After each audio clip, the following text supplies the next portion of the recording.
¿Te has preguntado si la razón circulante es suficiente para emitir un criterio sobre la liquidez de una compañía? ¿Has pensado en la necesidad de una herramienta que te permita de forma rápida y sencilla analizar la categoría en el flujo y la liquidez de tu compañía? Soy el profe Alan y hoy vamos a hablar del análisis estratégico de flujo de caja.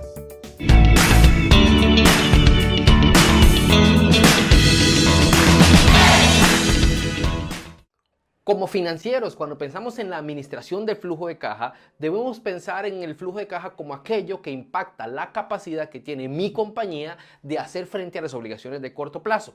También tenemos que pensar en que el manejo eficiente de este flujo de caja, el manejo adecuado, me permite alcanzar mis objetivos estratégicos, que serán hacer desgaste financiero, ser más agresivo con mi competencia, que me permita de repente tener mayor eficiencia en la gestión de mis inventarios, etc. Sin embargo, cualquier objetivo que requiera flujo de efectivo requiere una adecuada y correcta administración de este. Por esto, vamos a pensar en el flujo de efectivo como el flujo de caja monetario, el cash contante y sonante, que al final es el gran objetivo variable medular que los financieros debemos administrar en el día a día de un negocio. Para comenzar en este análisis estratégico del flujo de caja es importante partir de algunas definiciones básicas que en este momento usted puede ver en pantalla. Vamos a hablar del activo circulante de operación, es decir, el efectivo y equivalentes que constan en el estado, en el balance general o en el conocido balance de situación financiera, el equivalente a los valores en corto plazo que constituyen reservas de liquidez, hablemos de inversiones en corto plazo o cualquier otra inversión que espere hacerse efectiva de hoy a los próximos 365 días. Estos representan el flujo de caja disponible. En la segunda categoría sobre definiciones, como usted lo puede ver, tenemos el circulante espontáneo. Y voy a detenerme a hablar sobre esto. ¿Qué significa el circulante espontáneo?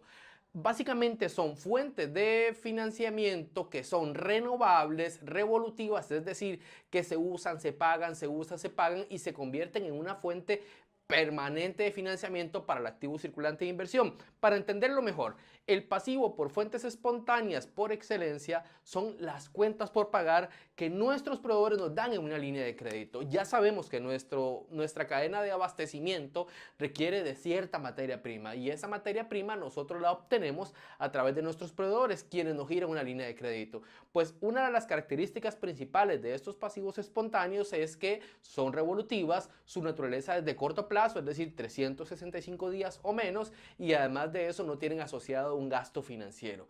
Para entenderlo mejor, el pasivo por fuentes espontáneas es ese dinero que nos entregan nuestros proveedores a través del financiamiento en estas líneas de crédito. La siguiente definición relevante para el análisis estratégico del flujo de caja son las inversiones circulantes netas. Recordemos que como parte del ciclo de ventas, nuestra compañía o una compañía en general usualmente tienen que echar mano de inventarios, de cuentas por cobrar, es decir, tienen que hacer esa transformación del ciclo de ventas en efectivo nuevamente en un producto o un servicio y colocarlo en su clientela para poder generar ingresos. Pues bueno, este ciclo de generación de ingresos implica que yo como compañía necesariamente tenga que financiar en alguna proporción con pasivo espontáneo de corto plazo del que hemos hablado, lo que yo coloco en mi cliente, es decir, las cuentas por cobrar, el inventario, cuando yo vendo a crédito, etc. ¿Por qué? Porque mientras este proceso de transformación sucede, aunque yo venda de contado, mientras compro mi materia prima y la convierto en un producto terminado para colocarlo en mi cliente final, es dinero que yo tengo estacionado en términos financieros asociado a la liquidez, es decir, es plata en la cual yo no puedo contar como efectivo en mis manos, sino que la cuento como una materia prima, un producto en proceso o un producto terminado que esté disponible para la venta. En el caso de cuentas por cobrar, un aumento en estas cuentas por cobrar, y lo vamos a ver hacia adelante de este análisis estratégico, va a implicar, por supuesto, dinero que yo tengo estacionado y que voy a necesitar para mi giro de negocios. Este dinero, tal cual analizáramos el ciclo de caja o la razón del ciclo de efectivo, es el resultado de mi capital de trabajo. ¿Qué quiero decir con capital de trabajo? Sencillo, el activo circulante menos el pasivo circulante, es decir, mis ingresos de corto plazo que cubren mis obligaciones de corto plazo menos mis obligaciones de corto plazo con terceros. El resultado neto de esto representa mi capital de trabajo. ¿Y por qué es importante reconocer estas definiciones? Bueno, Porque cuando hablamos de niveles de flujo de caja, los movimientos de flujo de caja son muy dinámicos, tan dinámicos como el día a día en las compañías, tan dinámicos como la actividad empresarial que su compañía o la mía desarrollen y que se mezclan en el tiempo, ¿verdad? ¿Por qué? Porque no a todos nuestros clientes les damos el mismo plazo de financiamiento, porque no todos nuestros proveedores nos dan el mismo plazo de financiamiento, y lo importante de esto es que a partir de estas definiciones y de esta conceptualización vamos a poder definir 5 niveles de flujo de caja importantes. 5 niveles de flujo de caja que nos permiten ir desde atender nuestras necesidades a corto plazo a atender nuestras obligaciones con accionistas, con terceros, atender el crecimiento de activo fijo, es decir, la construcción de nuestra planta principal o de nuestras oficinas principales, básicamente de una forma ordenada, acorde a esos ritmos en que nuestro negocio va surgiendo, y importante, acorde al ritmo en que se mueven los fondos dentro de la actividad empresarial.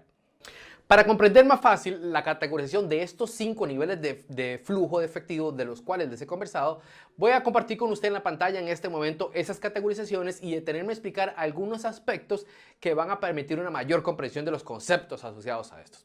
La primera categoría es el flujo de caja de la operación. Este flujo de caja de la operación lo podemos entender como el que se genera de las operaciones directas de la compañía. ¿Qué quiero decir con esto? Que me voy a la utilidad neta del negocio, ¿sí?, después del impuesto y antes del gasto financiero. Aquí quisiera detenerme. ¿Por qué es importante retirar el gasto financiero de esta primera categoría de flujo de operación? Porque recuerden que el financiamiento, el pasivo con tercero, o lo que teóricamente en las finanzas conocemos como el pasivo expreso, es decir, financiamiento de terceros que tienen necesariamente un gasto por interés, el costo no depende directamente de la actividad de mi compañía, sino de las condiciones que yo pueda obtener del mercado. En razón de esto, para esta primera categorización es importante retirarlo de ese flujo.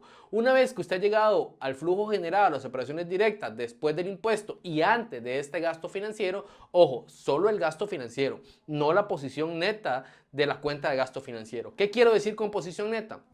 Usualmente las compañías tienen inversiones y esas inversiones generan intereses.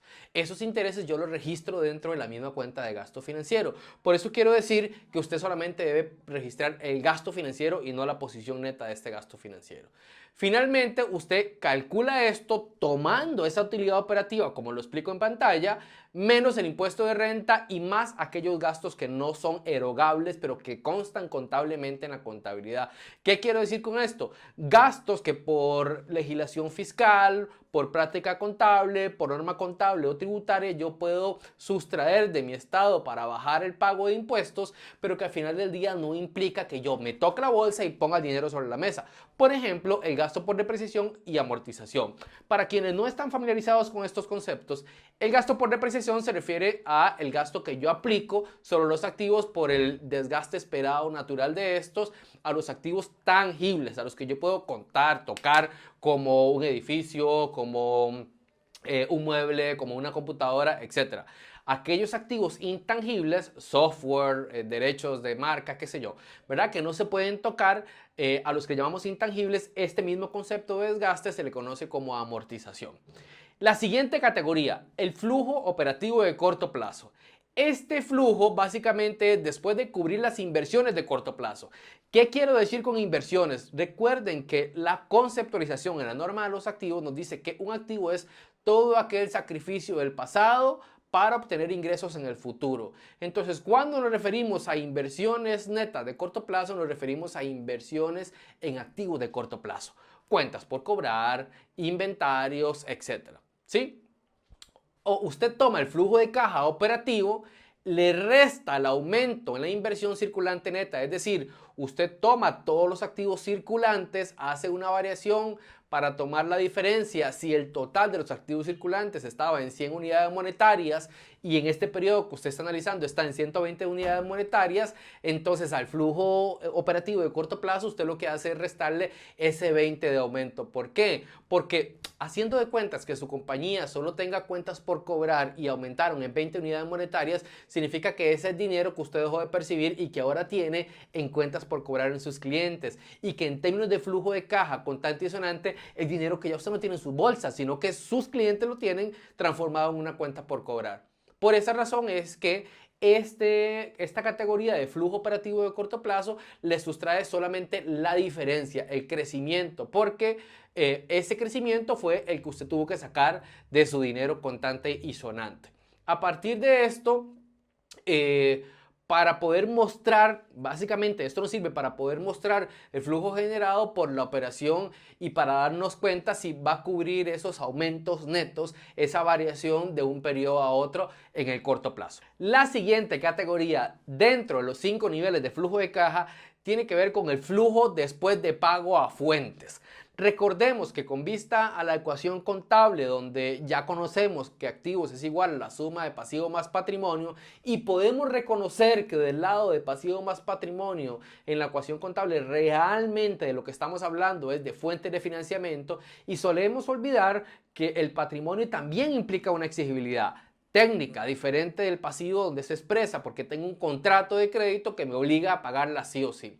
Entonces, hago la acotación, ¿por qué? Porque cuando hablamos del nivel de flujo de caja después del pago a fuentes, realmente estamos hablando del nivel de caja, como usted lo puede ver en la definición en pantalla, después de haber pagado los gastos por intereses y, ¿qué es lo que yo le pago a mis accionistas? Dividendos, el pago de dividendos. Quiero hacer el paréntesis sobre esto porque, ojo, es importante que podría ser que si usted que está viendo este video, su compañía es una compañía familiar, pequeña, que no tiene una política de capitalización o una política de distribución de dividendos, de riqueza entre los accionistas, usted podría preguntarse, bueno, pero ¿para qué esto es importante? Bueno, es importante porque usualmente en compañías pequeñas se suele disfrazar el pago de dividendos de cuentas por cobrar a socios que al final del periodo fiscal el contador termina neteando, es decir, registrando las cuentas por cobrar en una reclasificación contra este pago a accionistas. Entonces, mi consejo es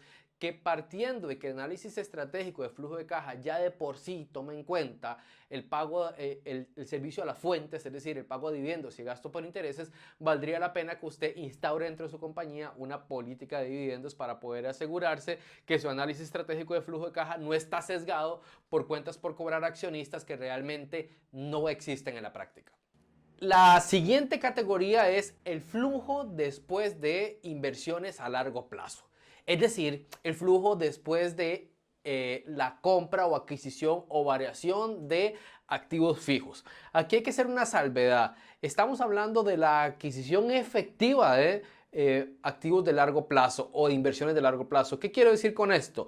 Que si el ajuste en nuestros activos fijos, en nuestros activos de largo plazo o en las inversiones de largo plazo obedece a un ajuste por revaluación, por condiciones de mercado, mediante un peritazgo, con un avalúo, con un perito que determinó un valor, porque en libros constaba un valor risible, hilarante, y no había ejecutado la compañía un ajuste contable, esta revaluación se corre contra patrimonio.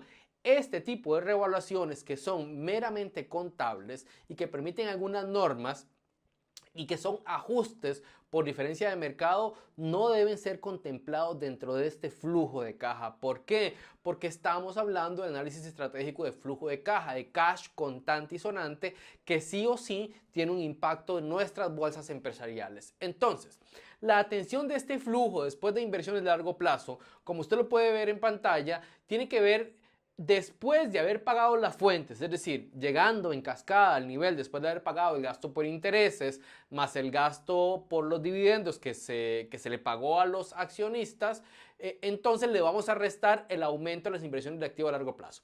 Y aquí quiero detenerme para explicar. Exactamente como nosotros hicimos el ejercicio con la salvedad que le acabo de decir por las revaluaciones, exactamente como hicimos el ejercicio para los activos de corto plazo o para el aumento en el activo circulante, hacemos el ejercicio pero para los activos de largo plazo. Es decir, tomamos la variación del año fiscal anterior versus el año que estamos analizando o del periodo anterior versus el periodo que yo estoy analizando, porque perfectamente si yo tengo una contabilidad bien calibrada, bien ajustada, responsable, mes a mes yo podría calcular análisis estratégico de flujo de caja y a partir de eso tomar decisiones financieras que me permitan asegurar el flujo de mi compañía y su futuro en términos de efectivo. O lo podría hacer si quisiera trimestralmente, es decir, la herramienta con buena contabilidad y buenos auxiliares contables le permitiría tomar decisiones financieras en la frecuencia que usted quisiera. Entonces, habiendo dicho esto, usted lo que hace es que toma el periodo inmediato anterior, ya sea periodo fiscal, ya sea mes, ya sea trimestre, le resta el aumento efectivo sin revaluaciones por valor de mercado y ese aumento en unidades monetarias usted se lo sustrae. ¿Por qué? Porque recordemos que las capitalizaciones sobre activos no tienen un rastro en el estado de resultados. Yo no tomo el aumento en mi edificio que yo construí mi segunda planta como un gasto por construcción de segunda planta. No, aumento el valor del activo en mi balance general, pero ese valor del activo, aunque no tenga un rastro en el estado de resultados, la realidad es que yo sí tuve que sacarme el dinero de la bolsa para poder construir esa segunda planta de mi edificio. Entonces, una vez que usted le resta el aumento de los activos de largo plazo, como lo explico en la pantalla, usted va a tener el resultado después de la inversión circulante neta, después de la atención de la fuente de financiamiento, de nuevo, gasto por intereses y pago de dividendos y luego de cubrir las inversiones en activos de largo plazo. Es decir, que la posición de superávit o de déficit que este tipo de flujo le dé, el flujo después de inversiones a largo plazo, le permite concluir con facilidad si su compañía tiene la capacidad alta o baja de recurrir a financiamiento adicional. ¿Para qué?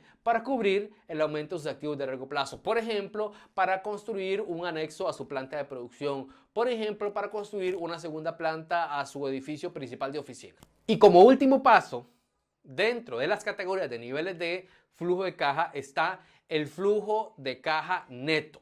¿Sí? Que básicamente usted lo que toma es el flujo de efectivo generado de todas las categorías anteriores, es decir, después de atender las obligaciones de flujo de caja operativo, donde yo lo tomo de mi utilidad neta, los componentes que le indiqué anteriormente, el flujo de fuente de corto plazo, el flujo de pago a fuente de financiamiento, el flujo a las inversiones de largo plazo, a este flujo final efectivo, usted, bueno, que evidentemente se genera durante un periodo. Ese periodo es el que usted defina como analista o como estratega o como financiero de su compañía. Ese valor final, ese valor residual, ese valor que me queda, resulta de incorporar los cambios en deuda financiera de corto plazo y las partidas patrimoniales que representan los movimientos de caja. ¿Qué ayuda me da esto? Es sencillo. Recordemos que cambiándonos el cassette, desde el análisis normal que tenemos en el balance general, donde vemos los pasivos como una salida de efectivo, como una obligación contra terceros, cuando estamos analizando flujo de caja, tenemos que dar la vuelta a nuestra cabeza pensando en que una deuda realmente implica, en términos de efectivo, de cash, un ingreso de dinero para mí. Si yo tomo un préstamo con un banco, realmente estoy poniendo dinero en mi mesa con el cual puedo trabajar. El flujo neto de caja incorpora los cambios en deudas financieras, tanto de corto como de largo plazo. Es decir, me dice cuánto de esos terceros que me dieron pasivos expresos, que tienen un gasto financiero, están poniendo en mi mesa para que yo financie las actividades normales recurrentes dentro de mi flujo de caja. Habiendo explicado los niveles de flujo de caja, ahora vamos a ir hacia el final de lo que nos ocupa en este video, la categorización estratégica de niveles de flujo de caja, que para efectos prácticos son 4. En la primera categoría tenemos el flujo de caja autosuficiente, es decir, aquel que conocíamos como flujo de la operación, donde el flujo que nos resta después de la utilidad neta menos el impuesto más el gasto por intereses es suficiente para cubrir, ojo, es tan alto que nos permite cubrir el aumento en la inversión circulante, es decir, las variaciones en cuentas por cobrar, inventario y todo lo que está contenido dentro de los activos circulantes. El pago a fuentes de deuda. Recordemos que este flujo de pago a fuente nos hablaba de el servicio a los gastos por intereses y al pago de dividendos a nuestros accionistas. Además de eso, las inversiones en activo fijo y de largo plazo, quedando un superávit, es decir, un dinero remanente, sobrante, que permite amortizar las deudas financieras o aumentar el flujo final de caja que yo he venido acumulando en mi compañía. Es decir, que el flujo de operación es tan holgado, tan suficiente, tan grande, que me permite haber cubierto toda la operación de mi compañía hasta la fuente de financiamiento sin sentir la necesidad de obtener financiamiento o de restringir el pago de utilidades o de financiar el crecimiento de mis activos de largo plazo. La segunda categoría, la categoría 2, que es el flujo de corto plazo y el pago a fuentes, quiere decir que mi flujo de caja es suficiente. Recuerden, el flujo de operación, si la utilidad neta menos el impuesto más gasto por intereses, para cubrir todas las operaciones de corto plazo y el costo completo de la fuente de financiamiento, es decir, los dividendos y el gasto por intereses, pero no es suficiente para poder cubrir el aumento de mis activos de largo plazo o en las inversiones de largo plazo, es decir, que yo requiero financiarme con terceros, con bancos o pedir aportes patrimoniales a mis accionistas para poder crecer estas inversiones a largo plazo. Por ejemplo, una compañía en categoría 2 de flujo de caja, es decir, flujo de corto plazo y pago a fuentes, si quisiera, de nuevo, el mismo ejemplo, construir una segunda planta, aumentar un anexo a su planta de producción, tendría que echar mano de financiamiento de terceros, llámense estos accionistas o llámense bancos. La tercera categoría dentro de estas 4 categorías de flujo de caja es la del flujo para operaciones de corto plazo. En este caso, en esta categoría número 3, el flujo de operación cubre las inversiones netas de corto plazo, es decir, el aumento en cuentas por cobrar, el aumento en inventarios y todo lo que está contenido en las variaciones de un año a otro. Recuerdan en los niveles de flujo de caja que les explicaba. Y debe obtener fondos con nueva deuda financiera, ya sea pasivos de corto o de largo plazo o con aumentos patrimoniales para el pago de la fuente de financiamiento y para cubrir las inversiones en el activo de largo plazo. Es decir, el nivel de riesgo es un poco sensible por su significativa dependencia, por la necesidad de obtener nuevos fondos, no aquellos que se derivan del giro comercial de la compañía, sino nuevos fondos para cubrir el costo de la fuente de financiamiento y la totalidad de las inversiones de largo plazo, es decir, el crecimiento de mis activos productivos como la propiedad, planta de equipo. Y la categoría número 4, que es quizás la menos deseable, pero es bastante usual en compañías cuyo uso de activos de capital es exhaustivo. Hablemos de compañías mineras, hablemos de compañías inmobiliarias que requieren de grandes inversiones de capital en el corto plazo para poder construir edificios o que requieren grandes necesidades de efectivo para poder desarrollar su actividad económica. Suele ser bastante usual esta 4ª categoría de flujo de caja insuficiente. ¿Qué quiere decir con esto? Quiere decir que el flujo de la operación es débil, es bajo, incluso puede existir pérdidas o ganancias que sean muy pequeñas desde la perspectiva contable, pero que no permiten financiar ni el aumento en el activo neto de corto plazo, por ejemplo, las cuentas por cobrar, inventarios, de nuevo, ¿verdad? El nivel de riesgo es alto, ¿por qué? Porque la posición del negocio es bastante débil en términos de flujo de caja y en términos de liquidez. Y la consecuencia principal de esto es una fuerte dependencia de acreedores y esta dependencia resulta peligrosa. ¿Por qué? Porque la obtención de este financiamiento adicional mete presión al flujo de caja a través del pago de intereses y adicionalmente estas deudas que son 100% exigibles, en su mayoría expresas, es decir, que pagan un gasto financiero, que tienen un contrato de crédito asociado, la colocación de estos nuevos aportes de capital es necesaria, fundamental, inevitable para poder pagar el aumento de los activos de corto plazo. Entonces imagínese usted que para poder darle más crédito a mi cliente, estando en categoría de 4 de flujo de caja insuficiente, yo necesitaría ir con mis acreedores para poder pedir un financiamiento y así en el día a día financiar a mis clientes, por ejemplo, las cuentas por cobrar, o para aumentar mis inventarios, yo voy a necesitar de ir con terceros para financiar este aumento en inventarios. De ahí el alto riesgo que implica estar en esta categoría insuficiente.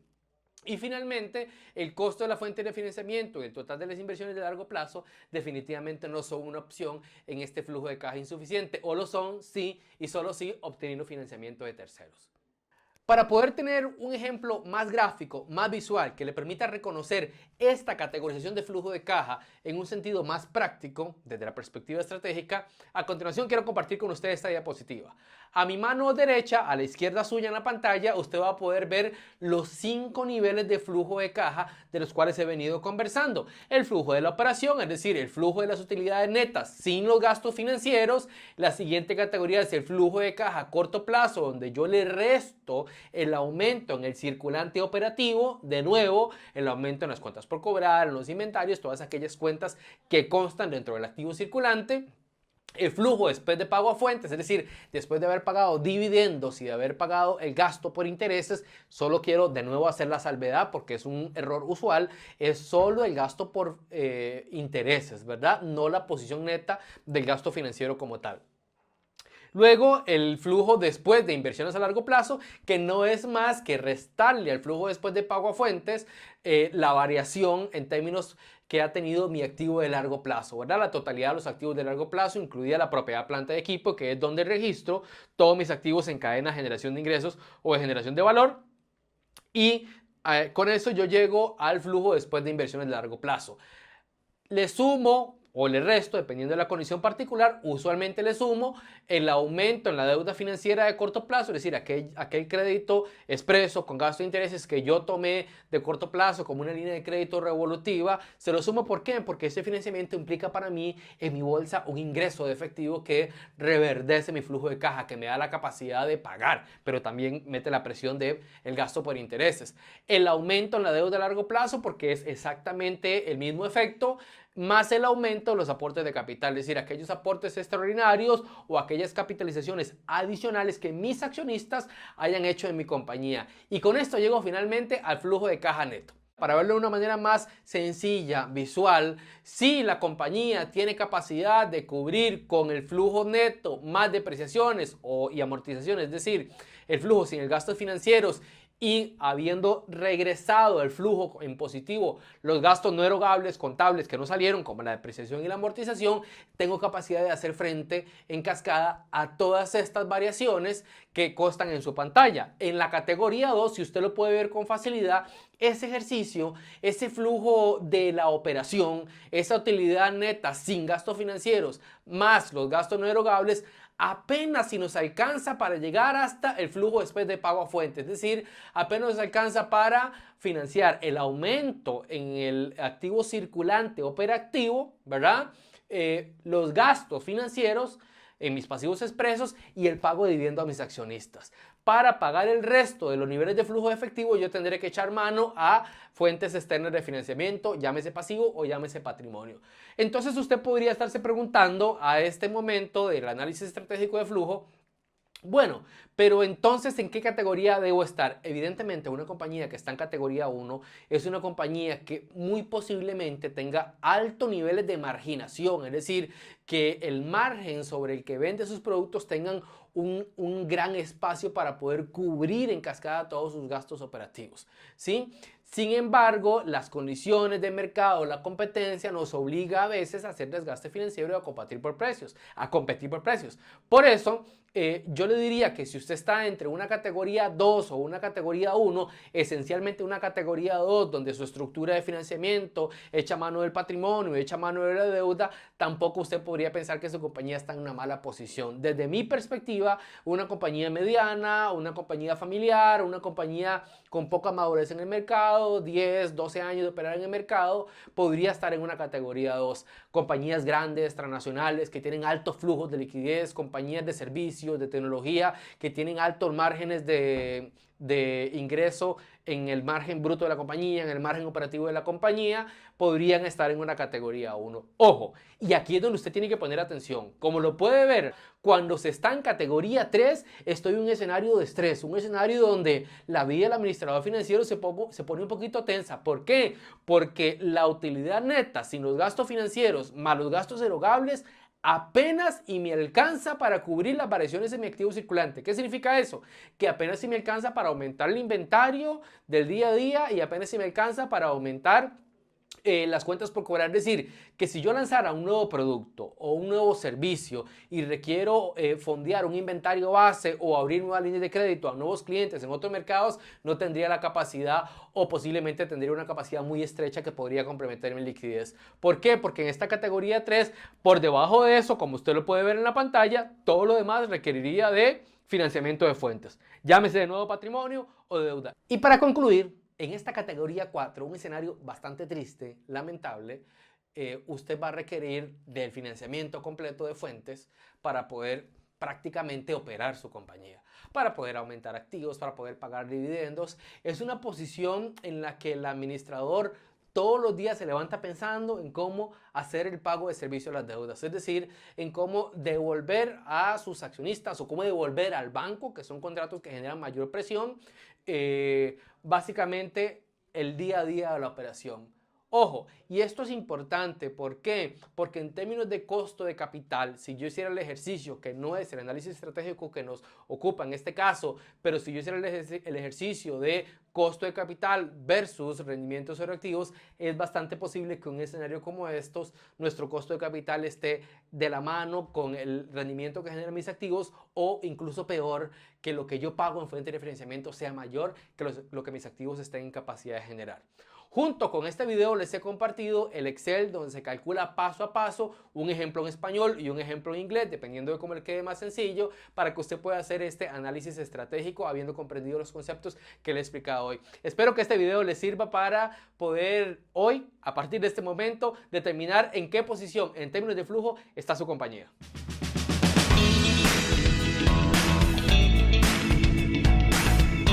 Hola. Te saluda el profe Alan, espero que este video te haya servido. Recuerda suscribirte al canal en YouTube, todo pegado, el profe Alan. Y búscame en Facebook como el profe Alan. Déjanos su comentario, escribirnos un mensaje. Si quieres que hablemos sobre algún tema particular, solo escribimos y grabamos el video. Espero que este video te haya servido. Compartirlo con tus compañeros. ¡Chao!